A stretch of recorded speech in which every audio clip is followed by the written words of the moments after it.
आप देख रहे हैं एजेंडा। एजेंडा में एक बार फिर कोयला घोटाले का भूत निकलकर सामने आया है और एक बार फिर प्रधानमंत्री की तरफ लोगों का इशारा गया है और ऐसे में काफी गंभीर सवाल खड़े हो गए। हमारे साथ इससे बातचीत करने के लिए पूर्व कैबिनेट सचिव इस वक्त हमारे साथ टी.एस.आर. सुब्रमण्यम, साथ ही प्रकाश जावड़ेकर और अखिलेश प्रताप सिंह जो कांग्रेस के प्रवक्ता इस वक्त हमारे साथ जुड़े हुए हैं। प्रकाश जावड़ेकर जी, आपने पूरा इंटरव्यू देखा, क्या इस इंटरव्यू के बावजूद भी आप कह सकते हैं कि प्रधानमंत्री महोदय के ऊपर गंभीर सवाल लग रहे हैं या उनकी जांच होनी चाहिए? बिल्कुल, दो कारण हैं जी। पहले तो जैसे सुब्रमण्यम साहब ने कहा वो सही है कि छोटे छोटे टुकड़े में इस पूरे स्कैम को मत देखिए। स्कैम क्या है? दो है। पहले तो 2004 में ये कोल सचिव है जिन्होंने ट्रांसपेरेंसी लाने के लिए एक सुझाव दिया कि ऑक्शन होना चाहिए, वो सरकार ने नहीं माना। 2006 में सरकार ने माना लेकिन किया नहीं 2010 तक। तो 4 साल अंधाधुंध तरीके से बांटा, तलवार लटका के रखी जी ऑक्शन की, और उसमें जो हुआ है 1700 करोड़ टन का कोयला भंडार जिसकी कीमत 50 लाख करोड़ रुपए होती है, वो 140 निजी कंपनियों को दिया। उसमें बहुत सारी कंपनियां ऐसी थी कि जिनका कोई उत्पादन नहीं, जिन्होंने दूसरे को बेचा, बहुत सारी धांधली हुई है और अपने पार्टी के या अपने लोगों को दिया है। ये फेवरेटिज्म का भी केस है। तो ये सब मिलके ये बड़ा घोटाला है, monumental corruption. But sir Prakash ji सवाल ये जो तरीके से आप लोगों ने जो आज सुबह ये कहा कि भाई जिस तरीके से पीसी पारक साहब ने कहा है उसके बाद से प्रधानमंत्री की भूमिका संदिग्ध है और इसलिए पूरे मामले की जांच होनी चाहिए, उन्हें इस्तीफा देना चाहिए। हमसे पूरी बातचीत में पारक ने बिल्कुल स्पष्ट तौर पर कहा है कि प्रधानमंत्री की भूमिका इसमें नहीं है और अगर कोई षड्यंत्र है, अगर मुझे मानते हैं षड्यंत्रकारी, तो प्रधानमंत्री भी षड्यंत्रकारी। बट उन्होंने कहा ना तो प्रधानमंत्री कार्यालय किसी तरीके के उनके ऊपर कोई दबाव था, ना प्रधानमंत्री ने कोई ऑब्जेक्शन किया और वो कह रहे प्रधानमंत्री की इसमें भूमिका नहीं है। तो क्या अभी भी आप कहेंगे प्रधानमंत्री को इस्तीफा देना चाहिए? देखो, हाँ बिल्कुल, क्योंकि आप समझने की कोशिश करो। You are talking and the coal secretary is talking about only 1 FIR registered against him and I am talking of the whole loot of the country. Okay, देखो, इतना कोयला मुफ्त में दिया तो ग्राहक को सस्ती पावर मिलने का उसमें कंडीशन होना चाहिए था, वो नहीं है। और इतना कोयला भंडार अगर मुफ्त में दिया तो उसमें सरकारी खजाने में कुछ नहीं आया जी। और कांग्रेस के राज में जहां राशन कार्ड भी फ्री में नहीं मिलता, इतनी बड़ी राशि और इतना बड़ा भंडार फ्री में दिया, ये कौन विश्वास करेगा? तो ये हमारा जो पहले से तर्क है और जो कंप्लेंट हमने की, जिसको सीवीसी ने सही पाया, उसमें दम पाया, इसीलिए सीवीसी ने सीबीआई को ऑर्डर की। तो इसलिए हमारी जो पहले से मांग है वो कायम है। आपकी मांग कायम है। पर अखिलेश प्रताप सिंह जी, क्या आपको लगता है कि जिस तरीके से इस पूरे मामले पर रोज नए पेच खुल रहे हैं, ऐसे में प्रधानमंत्री की भूमिका कहीं ना कहीं संदिग्ध तो नजर आती है इसमें? चाहे अश्विनी कुमार का इस्तीफा हो, चाहे सुप्रीम कोर्ट की टिप्पणी हो इस पूरे मामले पे। देखिए, बीजेपी का तो वीकली ओपेरा है प्रधानमंत्री का इस्तीफा मांगना पिछले 4-5 वर्षों से। ये कभी एक आध हफ्ते में 2-4 दिन कभी लेट हुआ हो, लेकिन इनका तो सगल है, मांगते रहते हैं। जो बात ये बहुत गुमराह किया अभी जावड़ेकर जी ने, कई मुद्दों पे गुमराह किया कि कोयला निकल गया, बेच दिया, बिजली सस्ती नहीं मिली। किसी प्राइवेट पार्टनर को कोयला नहीं मिला था। जो भी कोयला मिला है या तो बिजली पावर जनरेशन के लिए या लोहे बनाने के लिए कुछ इस तरह मिले, निकाल के बेचने के लिए किसी को नहीं मिला था।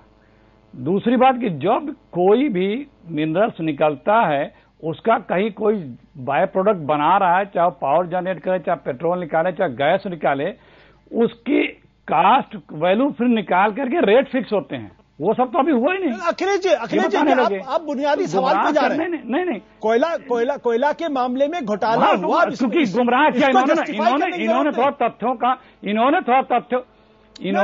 तथ्यों को गलत तरीके से पेश किया, उसको हम समझाने का प्रयास किया। आप क्या पूछना चाहते ये बताइए। नहीं, मैं आपसे कह रहा हूं कि कोयला के मामले में घोटाला हुआ नहीं हुआ, अब ये सर्वविदित है कि घोटाला हुआ, उसकी जांच हो रही, सीबीआई और सुप्रीम कोर्ट उसकी मॉनिटरिंग कर रही, इसलिए उस पर जाने की जरूरत नहीं है।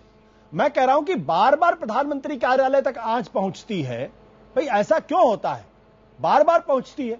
कोई ऐसा तो नहीं बीजेपी ने कहा कि पीसी पारेख साहब आप यहां प्रेस कॉन्फ्रेंस करके इस तरीके की बात को, आपकी सरकार ने पीसी पारेख के खिलाफ, सीबीआई ने उनके खिलाफ एफआईआर दर्ज कराई है और वो आदमी कह रहे हैं अगर मैं दोषी हूं, प्रधानमंत्री कार्यालय भी दोषी है, प्रधानमंत्री भी दोषी है। पहले चीज तो हम स्पष्ट कर रहे हैं, ये जो जितने जांच हो रही हैं, जितनी जांचें कर रही है सीबीआई, वो ये कर रहे हैं कि जिन लोगों ने कोल ब्लॉक लिए उन लोगों ने वो डिजर्व करते थे कि नहीं, उसकी जांच हो रही, उसमें ये लोग दोषी पाए जा रहे हैं।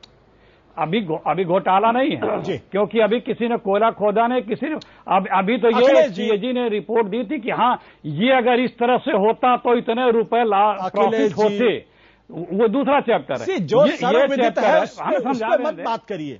जो सर्वविदित है, कोयले में घोटाला हुआ, ये सर्वविदित है। अब इसको जस्टिफाई मत करिए। अब ये सिर्फ जिन लोगों ने लिया है वो डिजर्व करते थे कि नहीं, ये मूल प्रश्न है जिसकी जांच हो रही है, जिस पे बहस हो रही है। जिस प्रश्न का आज जिक्र आप कर रहे हैं वो इस क्राइटेरिया में आता है कि ये डिजर्व बहुत पेच है सर, बहुत पेच कह रहा है कि नहीं करते थे, वो कह रहे हैं कि हम करते थे। कोर्ट बताएगा करते थे कि नहीं करते थे। सर फिर आप पुराने मसले पे जा रहे हैं। मेरा कहना है कि उस पर चर्चा नहीं होनी चाहिए। टीएसआर सुब्रमण्यम जी, कोयला घोटाला एकमात्र ऐसा घोटाला है जिसमें सीबीआई की टिप्पणी होती है, एक मंत्री को इस्तीफा देना पड़ता है, फाइल पे प्रधानमंत्री कार्यालय के ज्वाइंट सेक्रेटरी देखते हैं, लॉ मिनिस्ट्री का के ज्वाइंट सेक्रेटरी देखते हैं, सब चेक करते हैं सीबीआई की फाइल को, उस पर सुप्रीम कोर्ट की टिप्पणी होती है, कोयला घोटाले की फाइल गायब हो जाती है, कुछ फाइलें गायब हो जाती हैं। ये कुछ समझ में आ रहा क्या हो क्या रहा है पूरे मसले पे। और अब जो जी नहीं, ये तो आपने ठीक समराइज किया। तो काफी कंफ्यूजन, काफी डस्ट रेस करके कंफ्यूजन क्रिएट किया जा रहा है ताकि असली मामला, असली फैक्ट बाहर ना आवे। दिस इज माई सस्पिशन, मेरा अनुमान है कि ये तो 4-5 साल घुमा के इधर उधर करा के 8-10-20 केस करा के इस पर्टिकुलर केस आप ले लें, एक ही मिनट यहां दे दें, तो इसमें टेक्निकल फॉल्ट हो सकता है। मैंने कह रहा हूं है स्टडी करके बताना पड़ेगा कि कोई टेक्निकल फॉल्ट है या नहीं है। मुझको तो कोई मेंसरिया नहीं दिख रहा है, लेकिन ये हो सकता है कि इस किस्म की केस 2-4 करके, अंग्रेजी में कहते हैं रेड हेरिंग, इसको इधर उधर घुमाने की कोशिश है, number 1। Number 2, the overall issue आपका यह है कि गवर्नमेंट की इतनी बड़ी भूल हुई है। There is one huge moral responsibility, number 1 लेना है। नंबर 2, अगर इस पर्टिकुलर केस में उनका एप्लीकेशन पीएमओ से इनके पास आया है, जांच करके रिपोर्ट करो करके, ये रिपोर्ट करके रिकमेंडेशन देते हैं, अगर ये अक्यूज बनते हैं तो नेचुरल है कि जो अप्रूव किया है उनको भी उसी कैटेगरी लाना मुनासिब है। ये लिमिटेड पॉइंट इस पर्टिकुलर केस में है, लार्ज केस अलग से है। सुब्रमण्यम जी, एक सेक्रेटरी होने के नाते क्या अंतिम जिम्मेदारी सेक्रेटरी की होती है या मिनिस्टर की होती है? कि अगर मान लीजिए कोई फैसला सेक्रेटरी ने किया तो अंतिम जिम्मेदारी सेक्रेटरी की मानी जाएगी या उस मिनिस्टर की मानी जाएगी?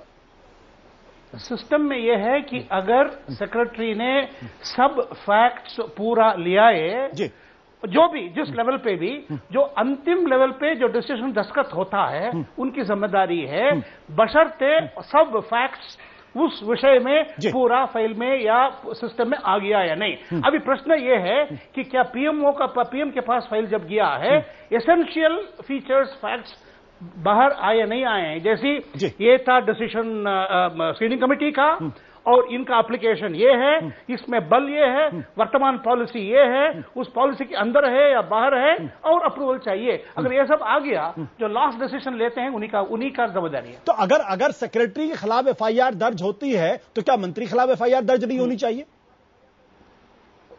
यही मैं कह रहा हूं ना कि आपको तो लॉजिकल होना चाहिए। अगर मेरे विचार में ये स्टेज नहीं था और थोड़ा प्रिलिमिनरी इन्वेस्टिगेशन करके उसके बाद जज होता, अच्छा रहता एग्जामिनेशन वगैरह करके। और ये भी है, ये भी बताइए, ये भी एक चीज है, कॉन्स्पिरेसी बड़ा आसान से एस्टैब्लिश होने वाला केस नहीं है। बिल्कुल सर। कॉन्स्पिरेसी में एक मीटिंग में, क्योंकि बिजनेसमैन से रोज मीटिंग करते रहते हैं, कॉन्स्पिरेसी के लिए 10-15 चीजें साथ आनी चाहिए।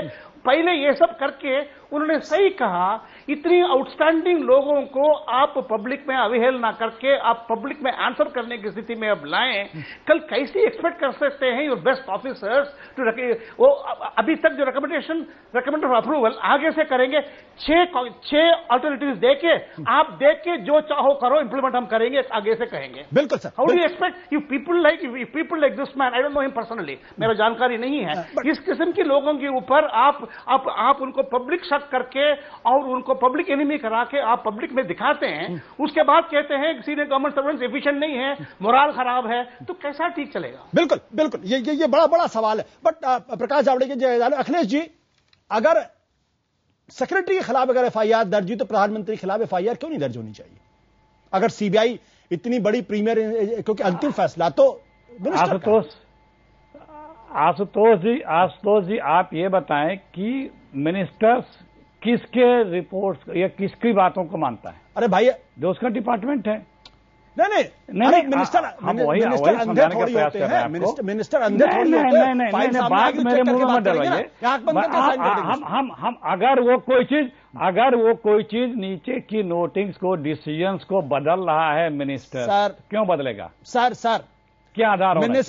Minister buck stops with minister.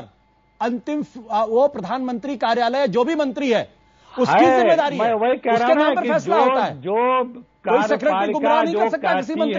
जो कार्यपालिका कहती है, सुनिए, जो कार्यपालिका रिपोर्ट देती है, डिपार्टमेंट से जो रिपोर्ट आती है, उसमें मिनिस्टर क्वेरी पे क्वेरी कर सकता है कि ये कुछ हमें समझ में नहीं आ रहा, सर रिजेक्ट भी कर सकता है। तो सेक्रेटरी जो कहेगा, जो नहीं, उसको बताना पड़ेगा ना। सर कर रहे हैं? अब मैं आपसे कह दूं, वो उसको बताना पड़ेगा। देखिए, या तो वो सेक्रेटरी की बात को एक्सेप्ट करे, वो जो अगर कोई मिनिस्टर, अखिलेश जी, अगर कोई मिनिस्टर आंख बंद करके एक सेक्रेटरी की गलत सही बातों पर साइन करता है तो वो कॉम्पिटेंट मिनिस्टर नहीं हो सकता, वो इनकॉम्पिटेंट मिनिस्टर होगा। प्रकाश जावड़ेकर जी, क्या मैं गलत कह रहा हूं? ये कैसे मान लिया जाए कि वो? बिल्कुल आप गलत नहीं कह रहे जी। कैसे मान लिया? जी, आप बिल्कुल गलत नहीं कह रहे कि वो सही है। एक मिनट जी, प्रकाश जावड़ेकर जी। नहीं, मैं इसीलिए, देखो आप जो कह रहे हैं आशुतोष जी, वो बिल्कुल सही इसलिए है कि अंतिम जिम्मेवारी किसकी होती है। देखो, सीडब्ल्यूजी का घोटाला, यही सीबीआई, यही जांच, वहां क्या पाया कि जो भी 5-10 एफआईआर उसमें है, उसमें जिन्होंने पहले से सिग्नेचर किए, सचिव तक जी, पीएमओ से एक विशेष अधिकारी थे, उनके भी सिग्नेचर हर कागज पे है, लेकिन अंतिम सिग्नेचर चेयरमैन की है तो वो उनको दोषी पाया गया, उनके खिलाफ एफआईआर हुआ जी। अब वहां अंतिम सिग्नेचर जिसकी, उसका दोष जी, और कोल घोटाले में जो बीच वाले सही करेंगे उनका दोष, और अंतिम सिग्नेचर जिसकी होती है उसका कोई दोष नहीं। ये कैसा अजीब तर्क है? तो यही मुद्दा है कि कोल, हम प्रधानमंत्री की भी बात नहीं कर रहे, उस समय वो कोल मंत्री थे जी। क्या ये कोई सरकार बता सकती है कि कोल आवंटन में 2006 से 9 तक जो भी इतनी सारी कोल खदानों का आवंटन हुआ, उसमें कहीं भी प्रधानमंत्री ने न निर्देश दिए, न कोई रिकमेंडेशन भेजी, न कोई दस्तखत किया, न कोई उनकी जिम्मेवारी नहीं, तो फिर आपने जो कहा इनकॉम्पिटेंट मिनिस्टर हो गए फिर। प्रकाश जावड़ेकर जी, ये मसला काफी गंभीर मसला है, लेकिन हमारे पास चूंकि समय की कमी है, बहुत बहुत शुक्रिया आप लोग इस बातचीत शामिल होंगे। लेकिन ये पूरा घोटाला कई सवाल खड़े करता है। खासतौर पर पहला सवाल इस बात को लेकर यह है कि अगर सीबीआई को यह लगता है कि पूर्व